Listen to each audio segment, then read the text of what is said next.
Hi, my name is Nicole and welcome to my channel. In this video, I just want to talk a little bit about my planning sheet, my lesson planning sheet, and also our daily schedule for the coming year.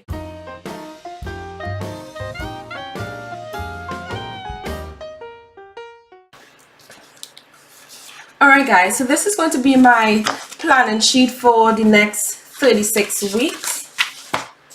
And I wanted to just mention that I got this general idea, this year at a glance idea, from another homeschooler by the name of Megan Phillips. Hopefully I pronounced her name correctly. And so if you have not seen her video, you can check that out. Now, this plan is to cover 36 full weeks. So I would like to address first how I plan to handle weeks where there is either a holiday or a planned day off. Now this is what our school calendar looks like, and say for example for the 23rd and 24th, that will break that week up into just 3 days. Okay, so what I will do is create a list of those subjects that I would not be able to do that week on my regular schedule. So for example, so that Thursday and Friday, now before I get there, I want to say that Bible studies and my 100 easy lessons, even on holidays, because they don't take much time, those I will, God spare, get done.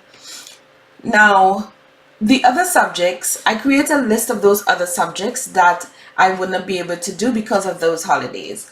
And what I will do is that I will look at those subjects and see if there's any way I can either postpone that entire subject like 1 week, so I'll be 1 week behind depending on if it's a heavy subject. So instead of like say 36 weeks, be it 37 weeks, or and of course I'll look at my calendar and make sure that that's not going to affect, push me into too many weeks behind. That's one way. Another two other things, I can also look and see if it's a subject that is pretty light, like art and music, that can be done, since it's light and it's done at the end of Friday. Yes, it's a light subject, sorry, and it's done on a Friday afternoon once a week. That's something that I can double up the following week. And also, depending on your family structure, I suppose, you can also, complete those subjects on a weekend. Like for us, we sometimes, not all the times, very rarely, but we do, sometimes, have school on a weekend. So I can probably, get 1 or 2 of them done on a weekend. So art, we can do that, double up next week. Then something like African American studies, that is also not going to be heavy for them right now.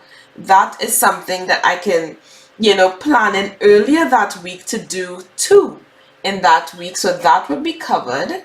Then spelling, that I will be doing every day, and it's only 20 minutes. I could, probably elongate these 3 classes, probably 15, 10, something like that, to kind of cover that, which would take care of spelling for that week, which would leave me with math, writing, and geography. Right now, depending on what type of weekend we're having, maybe I might want to, do the math, or geography, probably something like math, right? And writing and geography, I might be able to do 1 on a Saturday, 1 on a Sunday, or even if just 1 for the entire weekend. Then next week I can see if I can either make up, like have an extra writing class or geography class, or altogether, as I said earlier, I can just postpone like probably geography and instead of having geography that week, I could just be on a week behind in geography as well. But something like geography that's only 30 minutes and for us is going to be more interactive, so I know the kids would enjoy. That's something that I would also probably just have a long geography class on Tuesday. And remember, this is not going to be happening often, right? So it's just so that I can help, sorry, so that you can, probably try to keep on schedule, as much as possible. We know life happens, but this is just, trying our best to plan ahead, right? So I can also, that geography can also be taken care of. That just leaves me with writing, right? So the whole idea is, just looking and seeing what subjects would be affected by that day off or those days off, and seeing if it's something that you would just postpone the entire week and just be 1 week behind in planning. So, instead of when you're planning, say that was week 7, when you're planning week 8 in that subject, you would actually be on the week before, right? And like I mentioned earlier, every time I use these boxes, I'm going to be putting lines through it, so I will know if it is, in one subject I am a block behind or whatever, right? I also want to mention that this is also good for, like, say for some reason you wanted to take, take an entire week off or 2, like in our case, there's going to come a time later in this year where we would have to, this is good for that too, because then, when we resume and I have to plan, I just pick up from the last week that I did regular school, right? All right, so hopefully that was not too confusing. Now, seeing a plan like this made planning out not just my day but also the first 2 weeks of school so much simpler and easier for me. This part took a lot of time, but it was very much worth it, and now planning out the rest of the lessons for the rest of the school year is going to be so much easier for me, right? Now, for most of the subjects, I used the curriculum as a guide as to how much needed to be done per week. For example, writing with ease, it's already broken down into 36 weeks, and they suggest it's broken down into 4 days per week. So that also gives you an idea of how many days per week you might want to do that subject, right? And that was how I did it for a lot of them. Something like, reading was very simple, just a lesson per day until we're through. Something like history, though, what I did is I looked at the number of pages, which was 314, I believe, and yes, 314, and I divided it by the number of weeks, which is 36, and I came up with about, I think it's 8.7, so roughly 9 pages needed to be completed a week so that you get through the entire book. Wherever that 9 pages took me, whether it was 1 chapter or 2 chapters, that's how much I know that we need to cover for the reading part for that week. So now from this, I was able to start planning out like a daily schedule to see how this will all fit in. Now, I just want to mention, now I'm not saying that you need this, because I just bought, sorry, you can't see that. This is, I'm sorry. Okay, I'm confused. All right. Sorry, this is the Well-Trained Mind. I ended up getting, it's pretty new because I got it when I was, when I bought my last curriculum, and it has already started being very useful. So for this, in her book here, she gives suggestions of like how many, I'm trying to get to a particular subject, how much time it's recommended that you might want to spend on a particular subject. Now, I'm not saying that this is, a held fast and this is how much you have to do, but I used it as a guide, right? So for example, history and geography, it says it requires an average of 3 hours per week, 60 minutes per day. So, you might want to break that down. 3 days per week for 60 minutes, or an hour and a half for 2 days. Just a simple guide like that. So I use this book as a guide to kind of figure out how much subjects, how much times you should be doing certain subjects per week, especially if the curriculum text did not already do it for me. Writing with Ease, it did it for you because it, as I said, it's broken down into weeks and 4 days per week, so that's done for you.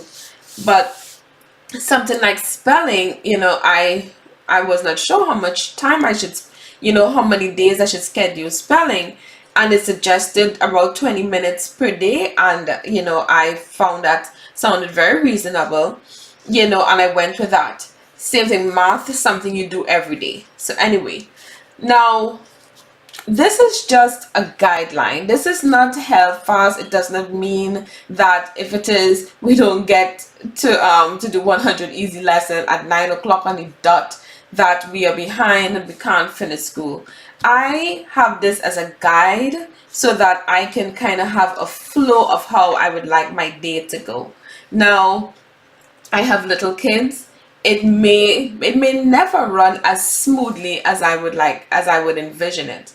But there's two main reasons why I still wanted this. One, as I said, so that I have, a guide, a standard or something to kind of try to follow.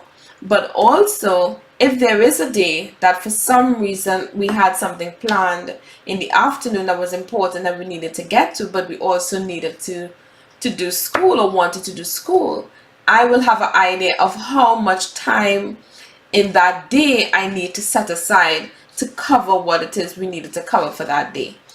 Another thing that I wanted to point out on our schedule is that I have a little one, a 2-year-old, and plus my kids are pretty young still. So my schedule, there's little, it's not like 8 to 9 and then 9:01 to for the most part I have what is 10, 5, 15 minutes in, like little breaks in between schedules. So that would also account for why it is our day looks as if it's finishing a little later. It's because I have time allotted in between where we can kind of breathe. As I said, we may, if it is we're having a good day, we might just breeze through it and we might be finished, way, earlier than that. In another video, I will show my binder, but I have a sheet done up where I have every day, and it tells me how much hours per day on average. As I said, I think I mentioned earlier, I'm a visual person, so that's also helpful for me. So I know that on Monday I need to allocate roughly 4 hours, Tuesday roughly 3.5 hours, something like that, so that as I said, it all will help me to stay on track with getting things done and staying a little bit more organized.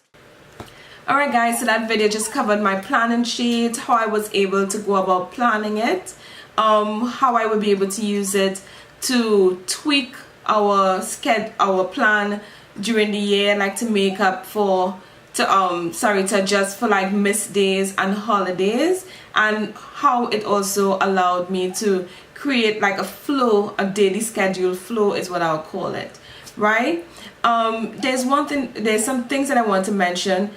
On my schedule, I don't have read alouds, and that's because now we do a lot of read alouds in our home, but a lot of times, most times, we enjoy doing read alouds at night, right? That just works really well for us because a lot of times after daddy reads the word to the girls, the girls, they have now picked up a pattern where they would read a book, each. Even my little 4-year-old, she started now to read a book, a little book on her level, of course, and my 6-year-old, she will read a book and I will read a story as well, and that's been going on for a little while now. But even when we weren't doing that routine, I enjoy reading their stories with them at night, and I tend to read, you know, a couple stories at least 3 to 4 times a week, right? And that's how we do a lot of read alouds.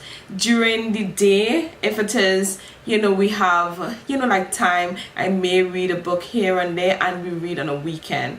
And the girl, my 6-year-old, she reads a whole lot, and she reads by herself. So I just wanted to say that that's why I did not have read aloud like actually planned in there. It's not that we don't, some things that may not be on our schedule, it's not that we don't do those things, it's just that we do them on our off time.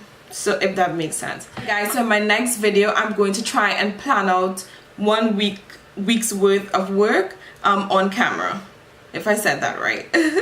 So anyway, I just want to thank you guys very much for watching, and I will see you guys in my next video.